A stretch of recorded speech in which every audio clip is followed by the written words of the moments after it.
My grandma called on a Wednesday, 3 weeks after my sister's surprise birthday party. The one my parents threw for 200 people and forgot to invite me to. Her voice was the same voice she always used when she wanted something done without fuss. "Come see me," she said. "Saturday, alone. And don't you say a word to your mother." I was holding a cat in my left arm, a calico with an ear infection who didn't like being held. I didn't drop her, but I did sit down on the exam room floor, right there on the cold tile, and I said, "Okay, Grandma. Welcome back to Calm Drama Stories. If you're new here, we share real feeling family stories about the moments that test your patience, your boundaries, and your heart. Drop a comment if you've ever felt invisible at your own family's table." My grandma Edith had hands that smelled like flour and wrote numbers smaller than anyone I've ever met. She was an accountant for a lumber company in upstate New York for 31 years, and even after she retired, she kept a ledger in the kitchen drawer where she tracked every grocery bill, every utility payment, every birthday card she sent, and what it cost to mail it. She taught me to count coins when I was 6. Quarters first, then dimes, then nickels. Pennies last, because pennies, she said, were the ones people threw away, and that told you something about the people. My mother Diane had a different kind of system. Hers was a system of attention, and the math was simple. My sister Brooke got most of it, and I got what was left over. Brooke was 4 years younger than me, and she had the kind of needs that filled a room. She cried louder, wanted more, asked for things in a voice that made adults lean in. I was the opposite. I fixed my own lunches by age 10. I signed my own permission slips. By the time I was 14, my parents had started calling me independent, and they said it the way people say low maintenance about a car they don't plan to wash. I don't blame my mother entirely. She was a school secretary with 2 daughters and a husband who worked long hours at the bank. She triaged. Brooke was the squeaky wheel. I was the one who rolled quietly in the right direction without being pushed. But my grandma noticed. She noticed the way a woman who'd spent 40 years reading columns of figures would notice a number that didn't belong. She saw me at Thanksgiving sitting at the end of the table while Brooke told stories from the center. She saw me at graduation standing 2 steps behind the family photo because nobody waved me forward. She saw me, and she wrote it down somewhere. Not in her ledger, not then, but in her memory, which was sharper than any paper. She once told me, sitting on her porch with a plate of lemon cookies between us, that every family has a ledger. "You just have to know where they keep it," she said. I thought she was talking about groceries. She was not. Let me give you the math on my childhood, since math is the language my grandmother taught me to trust. My high school graduation, my mother took 4 photographs. I counted because the camera flash left spots in my vision, and I had nothing else to count while I waited for someone to say something proud. My father arrived 20 minutes late, sat in the back row, and left before the reception because he had a conference call. He managed a branch of a community bank, and he managed it the way he managed our family, with an eye on the account that mattered most to him. Brooke's high school graduation 4 years later, my parents hired a photographer, professional, digital, 312 images on a shared album I found by accident. They booked a restaurant for 60 people. I was invited to that one. I sat between my Aunt Marge and a cousin I hadn't seen since I was 11, and I clapped when they gave the toast, and I drove home alone while the rest of the family went out for ice cream. When I applied for the veterinary technician program at the community college, I needed my father's signature on a financial form. He said he'd handle it. He forgot. I filed it late, lost the early enrollment discount, and paid the difference myself with money I'd saved from a summer job at a feed store.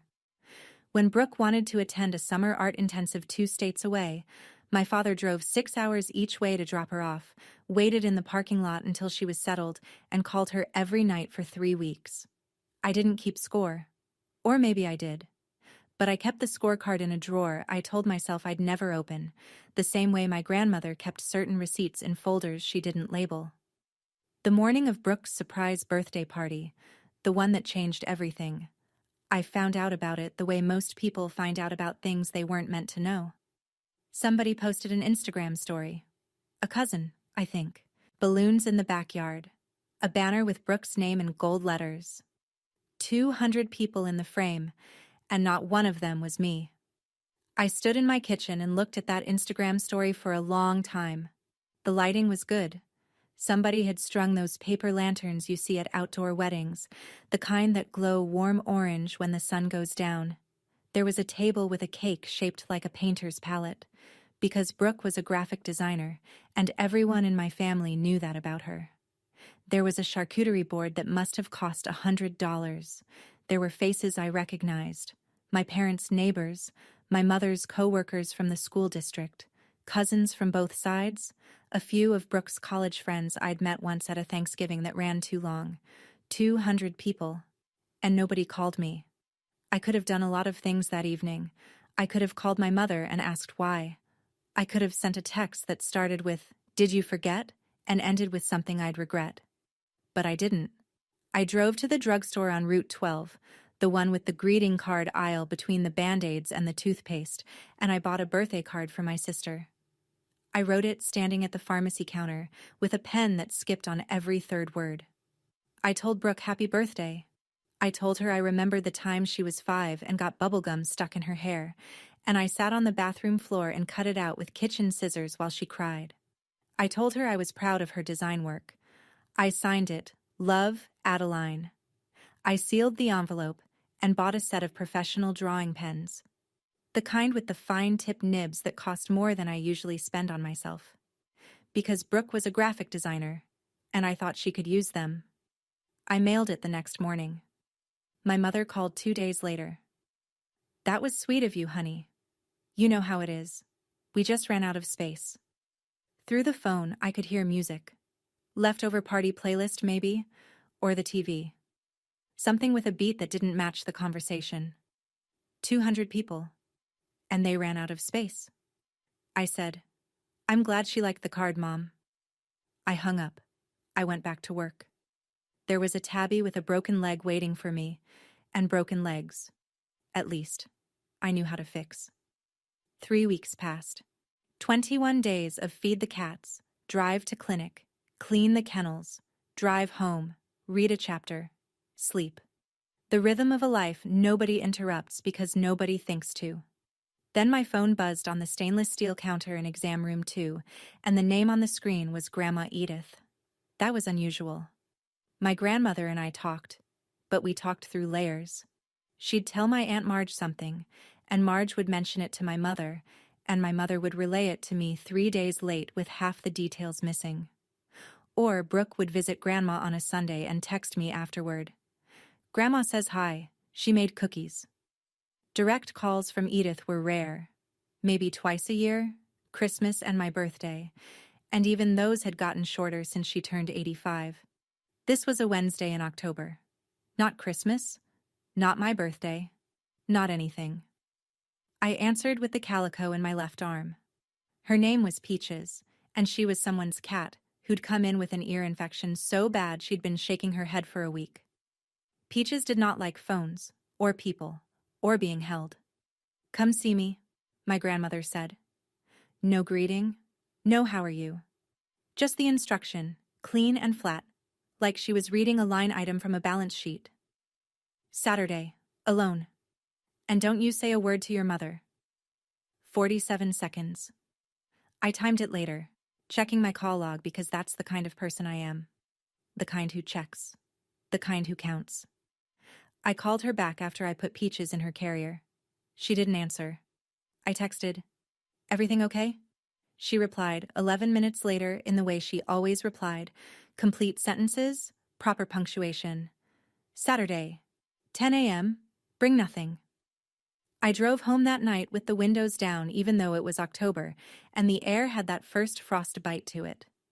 I tried to talk myself into rational explanations. Maybe she wanted to give me a quilt. Maybe she had a doctor's appointment she needed a ride to. Maybe she just wanted company. But my grandmother didn't say, "Don't tell your mother about quilts." She didn't say it about doctor's appointments. She said it about things that mattered, and things that mattered, in my grandmother's world, always had a number attached. I baked a batch of lemon cookies that Friday night, her recipe. the one with the extra zest, and drove to her house the next morning with the cookies in a tin and a feeling in my chest like the moment before a vet opens a test result she already knows won't be good. My grandmother's house was a small clapboard cottage on Birch Lane, painted white every 4 years by whoever in the family she could talk into holding a brush. There was lavender growing along the front steps. She'd planted it the year my grandfather died, and it came back every spring thicker than before, like it was making a point. She was on the porch when I pulled up. Rocking chair, sweater buttoned to the neck even though the morning was mild. On her lap, a manila envelope, thick, with a clasp, the kind you buy at office supply stores, not the kind that comes in the mail. "You brought cookies," she said. "You told me to bring nothing." "I know what I said. Give me a cookie." I handed her one through the screen door, and she bit into it with the careful precision of a woman who'd had the same dentist for 30 years. Then she nodded toward the hallway. "Come inside, back bedroom." The bedroom smelled like lavender sachets and old wool. The bed was made tight, military corners. My grandfather had served in Korea, and Edith had kept his habit alive long after he stopped making beds himself. On top of the white quilt, arranged in a row like evidence at a hearing, were 3 manila folders, each one labeled in her handwriting. Small, neat, blue ink. She sat on the edge of the bed and patted the space beside her. I sat. "Your grandfather loved you," she said. Not past tense the way people talk about dead people at funerals. Present tense, active, like he was still in the next room, listening. "I know, Grandma. He loved you more than he loved anyone in this family, and he wasn't quiet about it." She paused. "He left you something. Your father changed it." I didn't move. "I have proof," she said. And she picked up the envelope from the bed. The thick one. The one that had been sitting on her lap when I arrived. And her hands were steady. The hands of a woman who'd balanced 40 years of columns and never lost a cent. Mine were not. She opened the clasp and pulled out 2 documents. Both were photocopies, but the quality was sharp. My grandmother owned a printer she maintained the way some people maintain cars, and she'd made these copies herself. "This one," she said, placing the first sheet on the quilt between us, "is the will your grandfather wrote with Martin Calloway in 2012, 2 years before he died." I knew Martin. He was my grandfather's fishing buddy, a probate lawyer who'd retired to a converted garage on the other side of town. He'd been at the funeral. He'd worn a tie that was too short and cried in the parking lot. "This one," she said, placing the second document next to the first, "is the will your father filed with the county after your grandfather passed. It was prepared by a different attorney. Your grandfather never saw it." I picked up the first one. My grandfather's handwriting was in the margin. Shaky, but legible.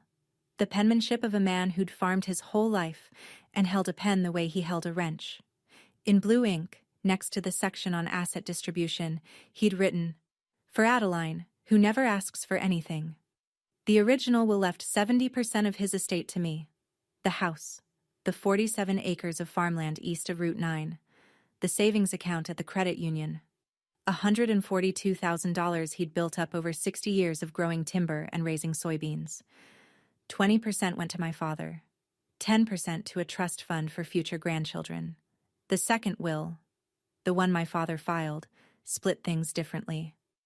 50% to Glenn Sutton, 30% to Brooke Sutton, 20% to Adeline Sutton, held in trust and managed by Glenn Sutton. I'd never received a cent, not a quarterly statement, not a phone call from a trustee, nothing. I read both documents 3 times. I'm a veterinary technician. I read lab panels for a living. I know how to compare 2 sets of numbers and find the one that doesn't match. "Does Dad know you have this?" I asked. My grandmother looked at me the way she used to look at a column of numbers that didn't add up. Patient, precise, already 3 steps ahead. "Not yet," she said. She wasn't done. My grandmother had never been the kind of woman who presented half a case. She opened the first folder. Inside, bank statements. The credit union account my grandfather had left. The one with $142,000 in it. She'd highlighted the withdrawals in yellow marker. One by one, Starting 3 months after Harold's death, the balance dropped. 5,000 here, 8,000 there. A lump sum of 22,000 in March of 2015. By September of that year, the account was empty. Every withdrawal bore one signature: Glenn Sutton. The second folder: a stack of printed emails between my father and a financial advisor I'd never heard of. The subject lines were clinical: restructuring trust assets, portfolio rebalancing Q3, liquidation timeline. The content was not clinical. My father had taken the money that was supposed to be mine and poured it into a commercial real estate development that went bankrupt 18 months later. The emails documented the loss in language so careful it almost sounded calm. The third folder: a property deed. My grandfather's 47 acres east of Route 9, the land where I used to pick blackberries along the fence line in August, had been sold in 2017. Sale price: $198,000. The proceeds went to a personal account under my father's name. No notification to any other family member. No mention in any family conversation. Ever. I looked at my grandmother. She was sitting straight, both feet flat on the floor, hands folded on the quilt. She'd organized this the way she organized everything: by category, by date, by consequence. I found the bank discrepancy in 2016, she said. 2 years after your grandfather died. I was going through old statements. I still had copies from when I managed the household books. The numbers didn't match, so I kept looking. Why didn't you say something then? I'd had a stroke, sweetheart. 2 months after your grandfather's funeral. I couldn't drive. I couldn't dress myself some mornings. Your father was the one who took me to physical therapy. She paused. You don't accuse the person carrying you down the stairs. And now? Now I can dress myself. Now I can carry my own papers. And now? She looked at me, and her eyes were dry and clear. They threw a party for 200 people and didn't invite you, and you still sent a card. That card, the one I'd written on the pharmacy counter with a pen that skipped. That was the thing that made my 87-year-old grandmother decide it was time. I drove home with the folders on the passenger seat and the lemon cookie tin wedged behind the headrest so it wouldn't slide. The October sun was low and orange through the windshield, the kind of light that makes everything look like a photograph someone took on purpose. I didn't turn on the radio. I didn't call anyone. I drove 20 minutes in silence, parked in my driveway, and sat in the car with the engine off until one of my cats, Roscoe, the gray one, appeared in the kitchen window and meowed at me through the glass. Inside, I spread the papers across the kitchen table. Roscoe sat on one corner of the stack. Clementine, the orange tabby, sat on the other. Neither of them understood estate law, but they were warm, and they were there, which put them ahead of most of my family. I read everything again. Then I opened a notebook, the kind with the graph paper pages I use for tracking patient weights at the clinic, and I made a list. Not of what I felt, of what I knew. When you're a vet tech, you learn to separate the diagnosis from the emotion. A dog comes in limping, and the owner is crying, and the dog is scared, and the room smells like antiseptic and fear. You don't cry.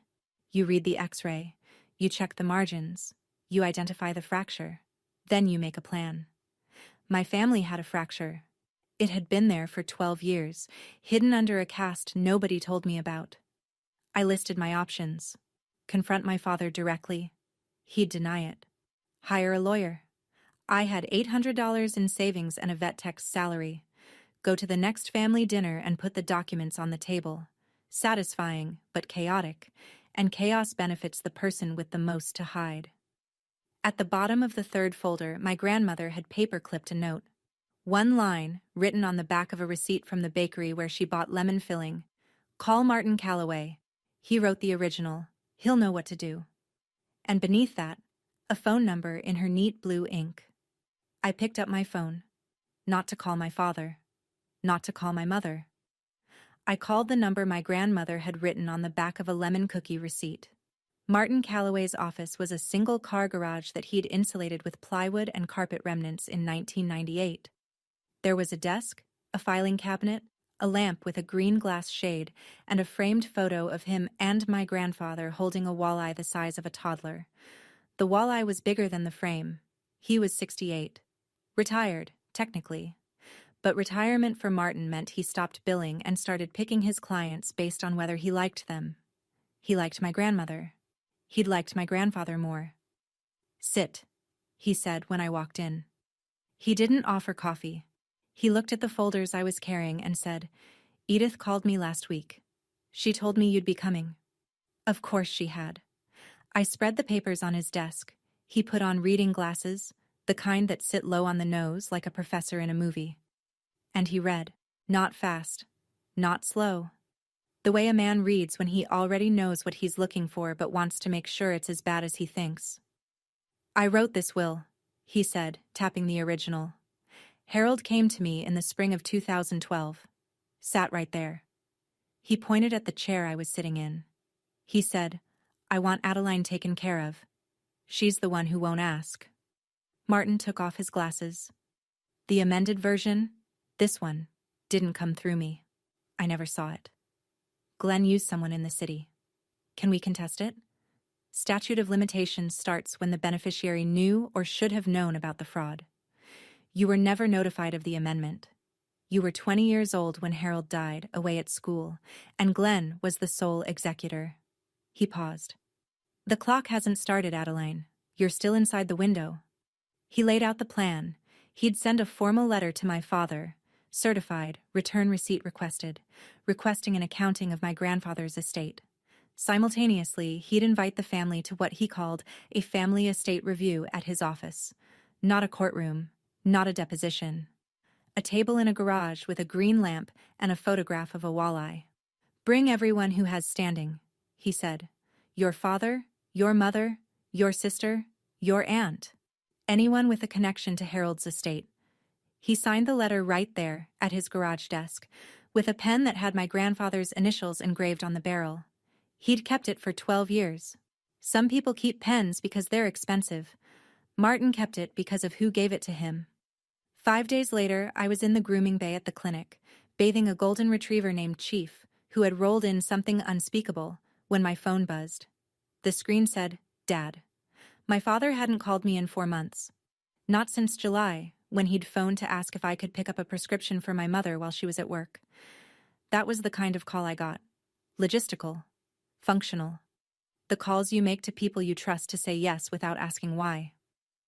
"We need to talk," he said. His voice was level. The voice he used at the bank when a loan application came back flagged.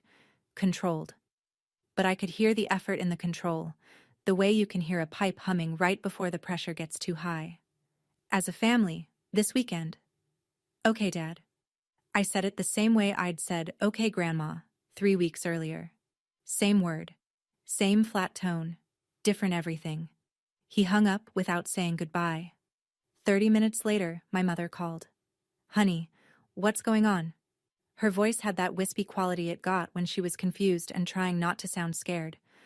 "Your father won't show me something. He's been in the study with the door closed for an hour. He was on the phone with someone I couldn't hear." "Ask Dad, Mom." "I'm asking you." "I know. But this one comes from him." She was quiet for a moment. Then, "Are you all right?" I almost said yes automatically. That was the muscle memory. Yes. I'm fine. I'm always fine. I'm the one who doesn't need anything. But something had shifted. The folders on my kitchen table had rewritten the choreography. "I will be," I said. "Saturday. Martin Calloway's office. 10 a.m. Everyone." That evening, my father called again. 9:30 at night. I was on the couch with Roscoe on my chest and Clementine kneading the blanket near my feet. "Can we handle this privately?" he asked. "Just the two of us. Father and daughter. I can explain everything." "Martin's office, Saturday, 10 a.m. Everyone." He was quiet for a long time, long enough that I could hear the ice in his glass shift. A small sound. The sound of a man who was sitting in his study in the dark, drinking something he didn't want his wife to see. "Fine," he said. And he hung up. He didn't wait for Saturday. On Thursday evening, 2 days before the meeting, my father invited the whole family for dinner. Just the four of us, Glenn, Diane, Brooke, and me. He did not invite Grandma Edith, and I noticed that the way I noticed everything now, quietly, and with a number attached. My mother made pot roast. The dining room table had a tablecloth, which was unusual for a weeknight, and the good plates, which was unusual for a dinner that wasn't a holiday. My father was performing normalcy, and he wasn't bad at it. He waited until the plates were full and the bread was passed before he spoke. "There's been a misunderstanding about your grandfather's estate," he said. He was looking at me, not angry, not pleading, the look of a bank manager explaining a declined transaction. "I handled it years ago, and now someone is stirring things up." Diane looked between us. "What misunderstanding? What estate?" Brooke put her fork down. "Why are we talking about Grandpa's money? He's been dead for 12 years. Glenn kept his eyes on me. "Your grandmother is getting older, Adeline. She's confused. These papers she showed you, they're outdated. They don't reflect the final arrangements." I took a bite of pot roast, chewed, swallowed, took a sip of water. "Saturday," I said. "Martin's office. Bring whatever you'd like to bring." "Adeline, the pot roast is really good, Mom." My mother stared at me. My father stared at me. Brooke stared at her plate. Nobody moved for 6 full seconds, I counted. And then I stood up, carried my plate to the kitchen sink, rinsed it, and set it in the drying rack. "Thank you for dinner," I said from the doorway. "I'll see everyone Saturday." I drove home.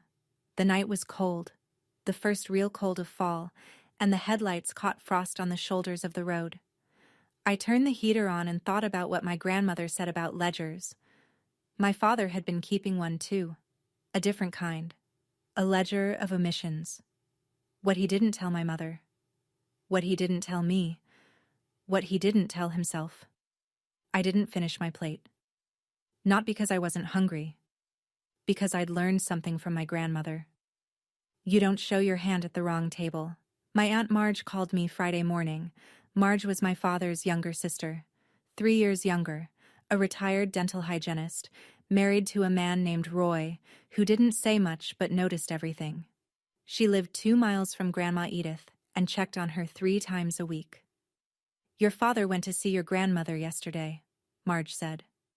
No hello.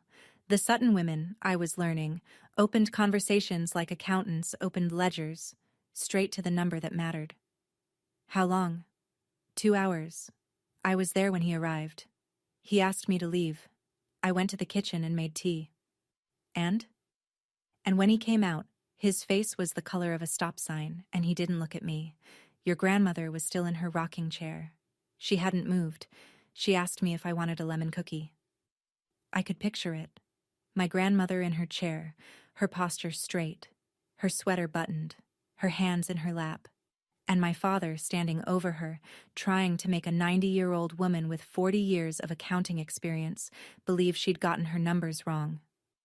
What did he say to her? He told her she was confused, that the papers were old and didn't mean what she thought they meant. Marge paused. She told him she could recite every line item of that estate from memory. Then she asked him how much he lost on those development certificates in 2015. I closed my eyes. He didn't answer that one, Marge added. That evening, I called my grandmother. "Are you okay?" "I've been okay for 87 years, sweetheart. Your father isn't going to change that in one afternoon." My mother called next. She sounded different, not confused anymore, rattled. "Glenn says your grandmother needs a medical evaluation. He says she's showing signs of cognitive decline and he wants to schedule an appointment."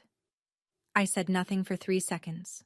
Then, "Mom, has Grandma ever, in your entire life, gotten a number wrong?" Silence. Diane was a school secretary.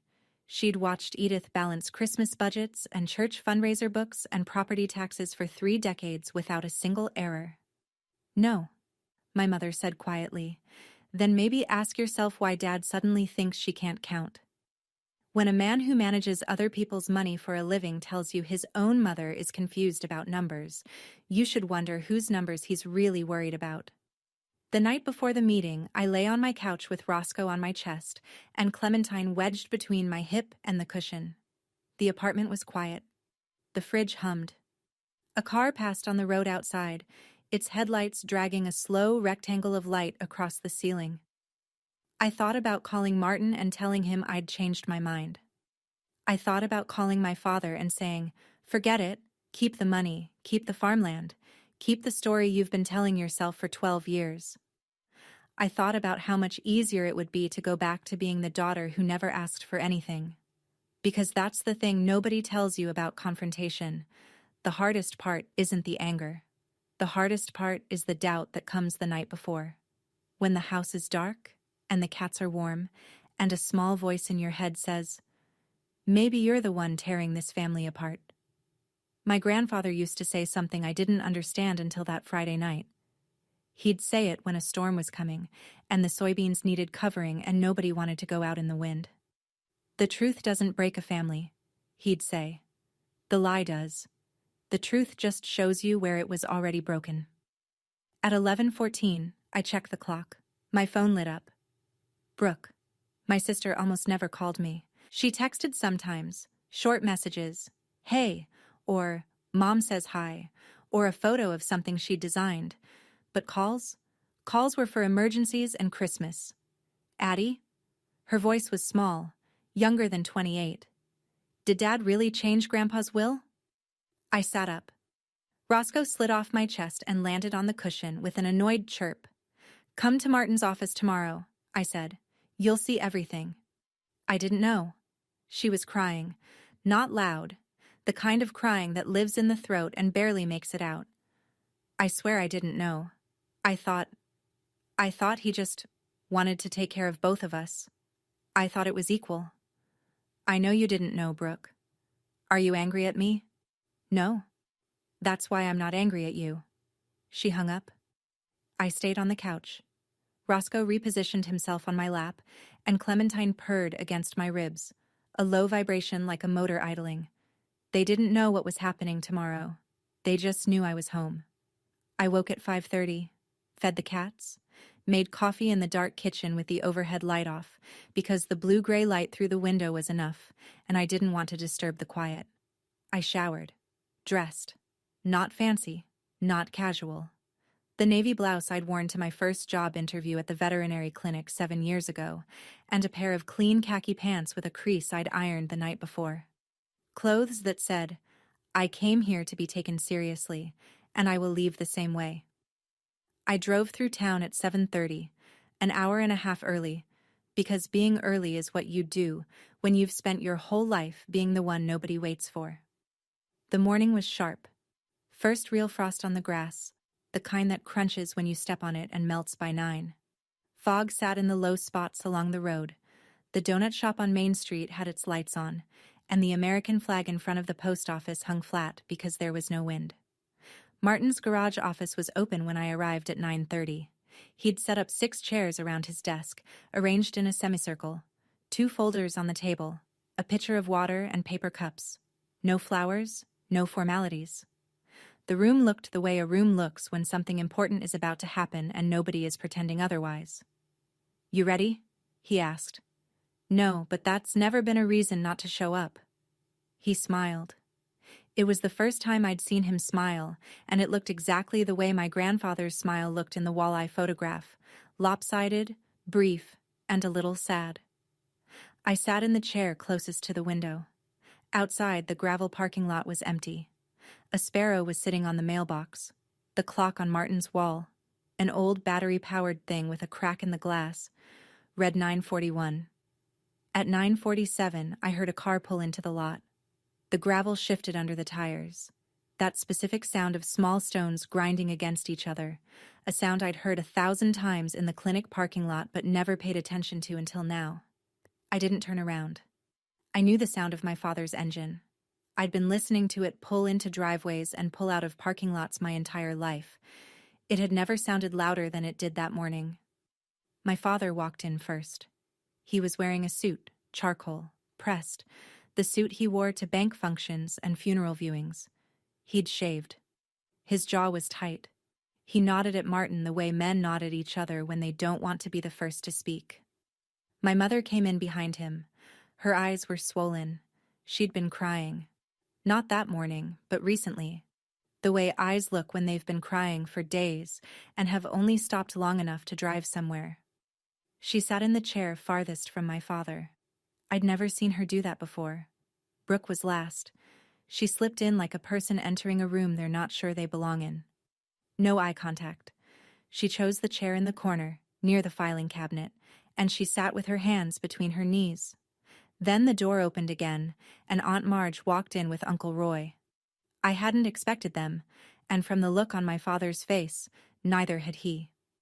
"If this is about my father's estate," Marge said, pulling a chair from against the wall, "I have a right to be here.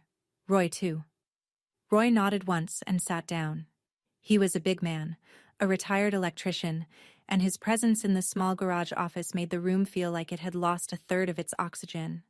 Marge had something in her hand, a manila envelope, sealed with masking tape across the flap. Written on the front, in my grandmother's careful handwriting. For Martin. To be opened in the presence of all. My father saw it. His eyes stayed on it a beat too long. "Mom sent something?" he asked. "She did," Marge said. Martin stood. He didn't clear his throat or tap a pen or any of the things people do when they're about to start something they wish they didn't have to. He just stood, and the room went quiet. "I called this meeting to review irregularities in the estate of Harold James Sutton, deceased March 2014. Everything discussed today is documented. I'm going to walk through the material, and when I'm finished, everyone here will have the opportunity to respond." My father sat straight in his chair. He was a man who managed money for a living. He knew what documented meant. He knew what was coming. And for the first time in 12 years, he couldn't redirect, couldn't defer, couldn't tell anyone that Adeline preferred to handle things on her own. Martin placed two documents side by side on the desk, facing outward so everyone could read them. The original will on the left, the amended version on the right. "This," he said, touching the left page, "is the will Harold Sutton executed in my office in 2012, with 2 witnesses and a notary. It names Adeline Sutton as primary beneficiary of approximately 70% of his estate, the family home, 47 acres of farmland, and the entirety of his credit union savings account." He moved to the right page. "This is the will filed with the county after Harold's death in 2014. It was prepared by a different attorney. It redistributes the estate, 50% to Glenn Sutton, 30% to Brooke Sutton, and 20% to Adeline Sutton, held in trust and managed by Glenn Sutton." Diane leaned forward. "I've never seen the first one." Glenn said nothing. Martin opened the first folder. "Credit union statements for the savings account Harold left. Balance at the time of death, $142,000. He laid the pages out in sequence, each withdrawal highlighted in yellow. Within 18 months, the account was empty. Every withdrawal bears a single authorized signature. He didn't say whose. He didn't have to. The signature was on every page. Brooke pressed her hand to her mouth. Martin opened the second folder. In 2017, the 47 acres of farmland east of Route 9 were sold. Sale price, $198,000. Proceeds deposited into a personal account. He placed the deed transfer on the desk. No family member was notified. The wall clock ticked. Nobody moved. Marge had her arms crossed. Roy sat with his hands flat on his thighs. My mother was staring at the bank statements the way a person stares at a car accident they just realized involved someone they know.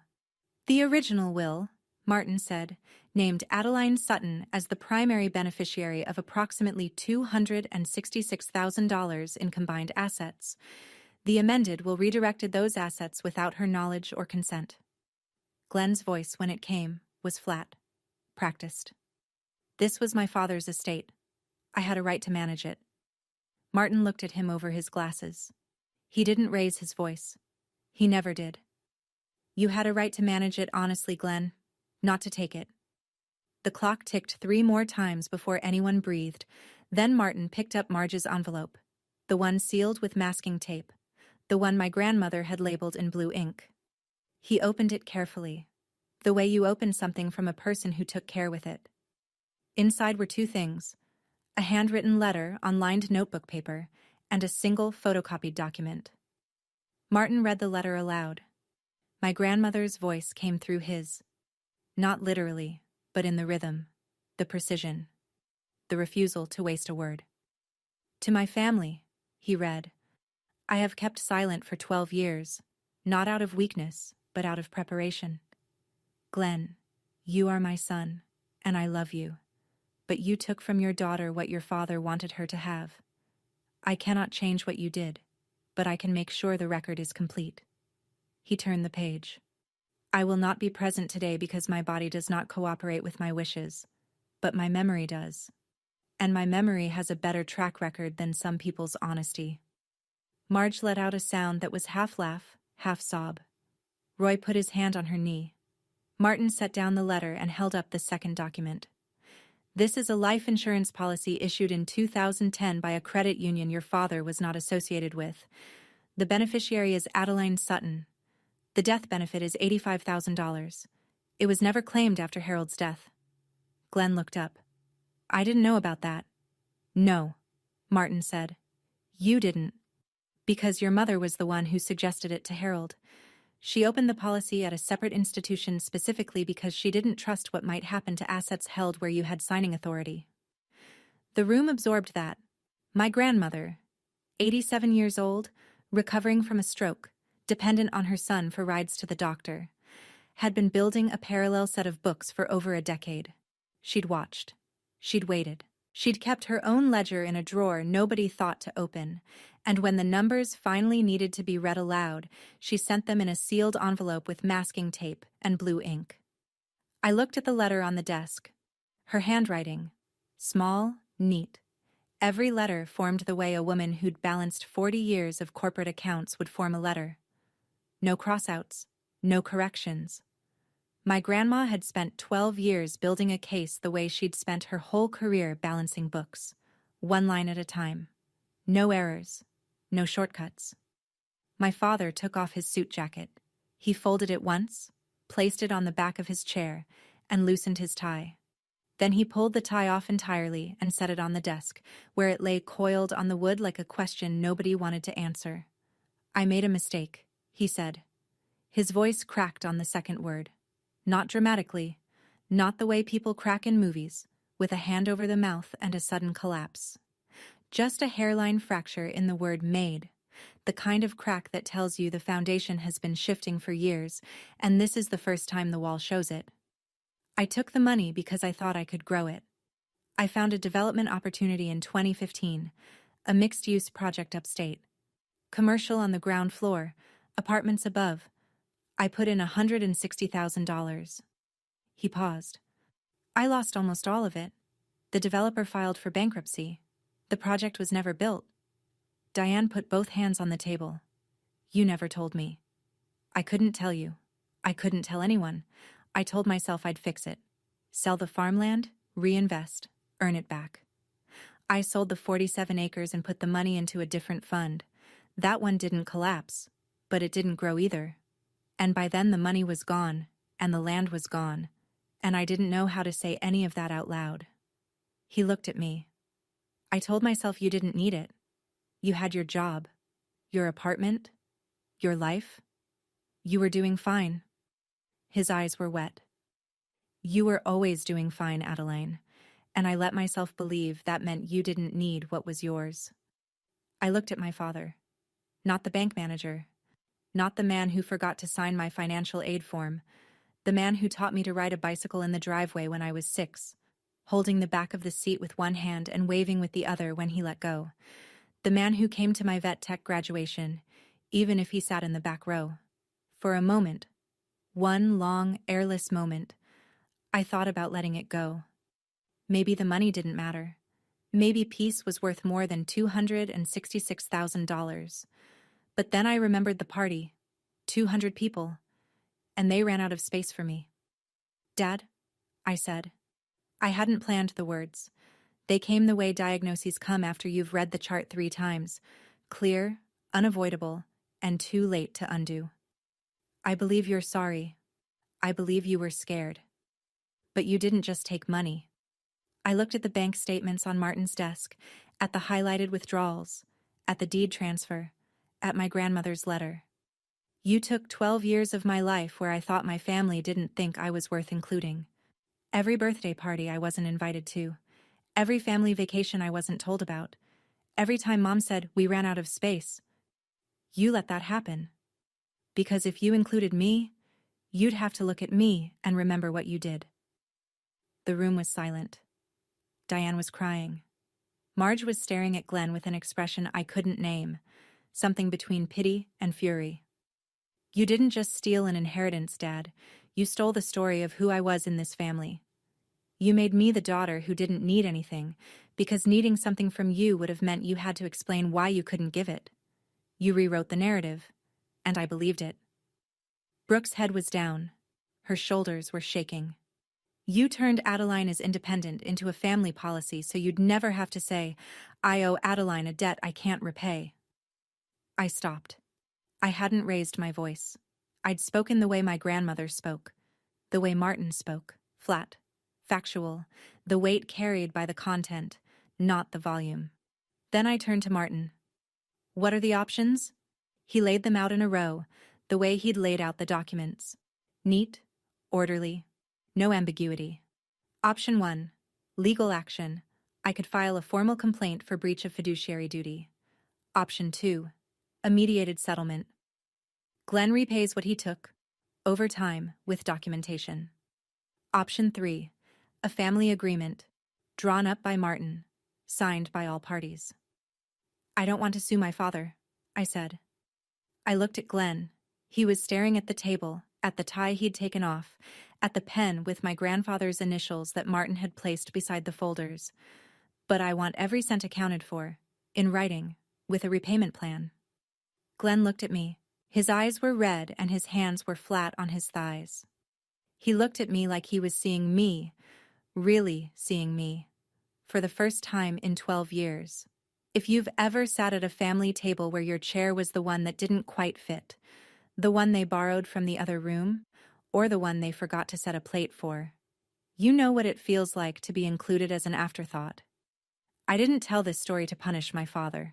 I told it because sometimes the only way to be seen is to stop being invisible on purpose. If this story is hitting close to home, leave a comment. I read everyone. And if you haven't already, hit subscribe.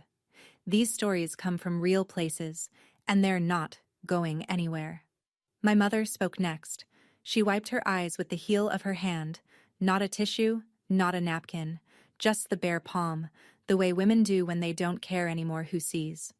She turned to my father. You told me Adeline didn't want to come to the party. Her voice was low and uneven, like a road that had been paved over one too many times. You said she was busy. You said she preferred to be alone. Glenn opened his mouth. How many times? Diane said. How many times did you tell me she preferred to be alone? He didn't answer. I asked her to drive 6 hours to drop off Brooke at art camp, and she did it, Diane said. I asked her to sign up for the family photo, and she did. I asked her to come to Thanksgiving, and she came every single year and sat at the end of the table and never once complained. Her voice broke. And every time I told her we ran out of space, it was because you told me she didn't mind. She turned to me. Her mascara had smeared into 2 dark lines under her eyes, and she didn't fix them. I believed him, Adeline. Every time. I believed him because it was easier than asking you directly. She swallowed. I am so sorry. I know, Mom. From now on, I ask you, not him. Not through Brooke. Not through anyone. I call you, and I ask you, and I listen to what you say. She put her hand on the desk, palm up, like she was offering something she couldn't name. I should have been doing that all along. Marge nodded. I think we all should have. Roy, who hadn't spoken the entire meeting, looked at Glenn and said, in a voice like gravel settling, Harold would have hated this. Then he looked at me. But he would have been proud of you. My mother reached across the table and put her hand on mine. Her palm was damp from crying. She held on the way you hold something you almost dropped and caught at the very last second. Tight, grateful, a little bit shaking. I let her hold it. Martin had prepared the agreement before we arrived. He'd told me he would, and he had. A single document, 4 pages, clear language, no jargon. The terms were written the way my grandmother would have written them. Specific, numbered, impossible to misunderstand. Glenn Sutton would repay Adeline Sutton a total of $312,000, the original inheritance of $266,000, plus accrued interest, over a period of 7 years. Payments would be monthly, documented, and reviewed quarterly by an independent accountant. If Glenn defaulted on 3 consecutive payments, Adeline retained the right to pursue full civil litigation. The life insurance policy of $85,000 would be claimed immediately. Martin had already prepared the forms. As partial compensation for the farmland that could no longer be returned, Glenn would assign Adeline co-ownership of the family home on Birch Lane, my grandmother's house, effective upon Edith's passing. Martin placed the agreement on the desk. Then he placed something else beside it. Harold's pen. The one with the initials engraved on the barrel. The one Martin had kept for 12 years in a drawer that smelled like pine and old paper. "This was your father's pen," Martin said to Glenn. "He used it to sign the original will. It seems fitting." Glenn picked up the pen. His hand was shaking, but not the way a hand shakes from cold or from fear. It shook the way a hand shakes when the body is trying to do something the mind hasn't fully agreed to yet. He signed. Diane watched him sign. Brooke watched him sign. Marge and Roy watched him sign. Martin witnessed. I watched. When he put the pen down, I reached into the bag I'd brought with me and pulled out a tin of lemon cookies. My grandmother's recipe. The ones with the extra zest. I'd baked them at 5:30 that morning. The way she'd taught me, measuring everything by weight, not volume, because weight doesn't lie. I set the tin on the desk, between the legal agreement and the manila folders. "Grandma wanted me to bring these," I said. "We sat in that converted garage, eating lemon cookies and signing legal documents, and for the first time in 12 years, every number in my family's ledger added up. They left one by one. Brooke first, without saying goodbye to our father but touching my shoulder as she passed. Diane next, keys in her hand, eyes still swollen, driving separately from Glenn for the first time I could remember. Marge and Roy together. Roy held the door for Marge the way he always did, one hand on the small of her back, and Marge carried the leftover lemon cookies in a napkin. Glenn was the last to stand. He looked at Martin. Then he looked at me. He opened his mouth, closed it, and walked out. The gravel crunched under his shoes, slow, uneven, like a man walking a road he didn't recognize anymore. The garage was quiet. Martin gathered the folders, stacked them, placed them in the filing cabinet beside the walleye photograph. He moved with the efficiency of a man who had done this kind of work for 40 years and understood that the ceremony was over and the paperwork was what mattered now. "Your grandfather would have been proud," he said. "He would have been sad it was necessary." Martin looked at me over his glasses. Yes, he would have. But he planned for it anyway. That's the kind of man he was. He told me something then that I carry with me still. He said Harold talked about me constantly in the last years of his life, when they went fishing, when they sat on the porch, when they drove to the hardware store for things neither of them needed. He said you were the only one in the family who knew the difference between being strong and being stubborn. He said stubborn people hold on to everything. Strong people let go of what they have to. I stood in the doorway. The morning had burned off the frost, and the gravel lot was bright with October sun. A crow sat on the fence across the road. "I miss him," I said. "He knew you would. That's why he planned for it." I drove home the long way, past the field where the farmland used to be. Somebody had built a gas station on it. One of those small ones with 2 pumps and a convenience store that sold beef jerky and lottery tickets. I pulled in, filled my tank, and bought a pack of peppermints. The receipt cost more than my grandfather's pen. But the pen was worth more than the field. I went to see my grandmother that afternoon. The lavender along her front steps was still green, despite the frost. It was the hardy kind, the kind that didn't give up until December. She was sitting on the porch in her rocking chair with a blanket over her knees and a cup of tea balanced on the arm. "Did he sign?" she asked before I'd reached the top step. "He signed." She nodded once. Then she took a sip of her tea. I sat in the other chair, the wooden one without the rocker, the one my grandfather used to sit in with the newspaper. Nobody had moved it since he died. The wood was soft and gray from weather, and it creaked when I shifted my weight, and it was the most comfortable chair I'd ever sat in. I told her everything. The room, the documents, the letter. Martin reading her words aloud. My father's face when the life insurance policy appeared. Diane's tears. Brooke's silence. Roy's voice, heavy and final, saying Harold would have hated this but would have been proud.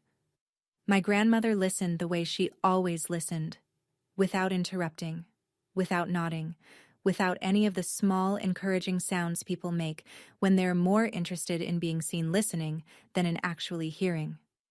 She just sat and rocked. And when I was finished, she closed her eyes for a long time. "I didn't want to hurt him," she said. "I wanted him to stop hurting you." She opened her eyes. "There's a difference." "He cried, Grandma." "I know. He cried when he was 8 and broke a window, too. Crying doesn't mean he's wrong to pay for it." I told her about the settlement. Every cent repaid over 7 years. The life insurance claimed. The house co-ownership. "What will you do with the insurance money?" she asked. "I'm going to fix your roof. It's been leaking since 2019. She laughed. Not a polite laugh, a real one. The kind that showed her back teeth and made her shoulders shake. I hadn't heard her laugh like that in years. "Your grandfather always said you'd fix things," she said. "He just didn't think you'd have to fix the family first." She reached for another lemon cookie from the tin I'd left on the porch railing. She ate it slowly, the way she did everything, deliberately, with her eyes half closed, like she was checking the recipe against memory. 6 months later, the checks started arriving on time. My father mailed them. Actual checks, paper, in envelopes with return addresses printed in the upper left corner.